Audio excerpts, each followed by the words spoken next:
দুঃখ প্রকাশ করি যে আমাদের শিক্ষার্থীদের জন্য যতটুকু আমার পক্ষ থেকে বা আমাদের তরফ থেকে করা দরকার ছিল ততটুকু বোধহয় করতে পারিনি।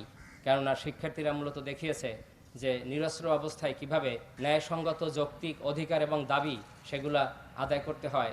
এটা একাডেমিক কোনো সংকট নয়, এটি হলো এখন একটি জাতীয় সংকট এবং এই জাতীয় সংকটটি তৈরি হয়েছে কিছু পলিটিক্যাল স্থবিরতার কারণে, পলিটিক্যাল ইম্প্যাসের কারণে, এবং সেই জাতীয় সংকট জাতীয়ভাবেই সমাধান করা প্রয়োজন হবে। ন্যায্যতা এবং অধিকার প্রতিষ্ঠার জন্য নিয়মতান্ত্রিক উপায়ে আন্দোলন সংগ্রাম পরিচালনা করতে হয়। সেটি বাংলাদেশের ইতিহাসে ঢাকা বিশ্ববিদ্যালয়ের ইতিপূর্বেও বিভিন্ন ঐতিহাসিক ঘটনায় শিক্ষার্থীরা যেভাবে প্রমাণ করেছিল তার পুনরাবৃত্তি ঘটল এই 1 জুলাই থেকেই।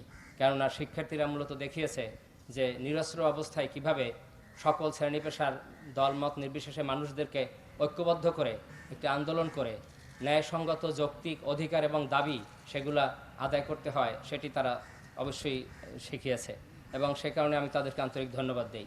এবং একই সঙ্গে দুঃখ প্রকাশ করি যে আমাদের শিক্ষার্থীদের জন্য যতটুকু আমার পক্ষ থেকে বা আমাদের তরফ থেকে করা দরকার ছিল ততটুকু বোধহয় করতে পারিনি এবং সেটিও বেদনাদায়ক। কিন্তু একই সঙ্গে এই ধরনের গুরুত্বপূর্ণ এখন একটি যে সংকটকাল, সেই সংকটটি কিন্তু জাতীয় সংকট।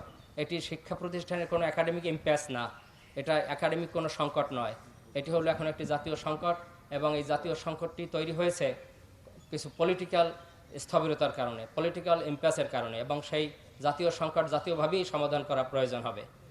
আমার সহকর্মী কিছুক্ষণ পূর্বে বলছেন যে আমরা ছাত্রশূন্য ক্যাম্পাস দেখতে চাই না। এটিও আমাদের একটি বড় বক্তব্য যে আমরা চাই অবিলম্বে শিক্ষা প্রতিষ্ঠানসমূহ খুলে শিক্ষার্থীরা যেন তাদের নিজ ক্যাম্পাসে এসে পুনরায় তাদের জীবন গড়ার সুযোগ পায়, সেই কাজটি আমাদের এখন অগ্রাধিকার পাওয়া উচিত।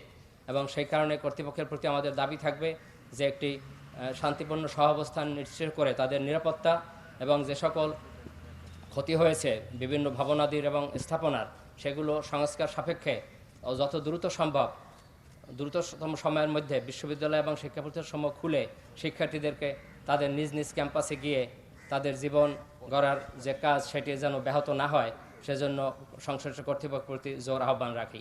এবং একই সঙ্গে এখন যেমনিভাবে সামাজিক, রাজনৈতিক এবং অর্থনৈতিক যে অস্থিরতা এবং বিভিন্ন স্থবিরতা, সেখান থেকে কেটে ওঠার জন্য জাতীয়ভাবে উদ্যোগ নেওয়া খুব জরুরি।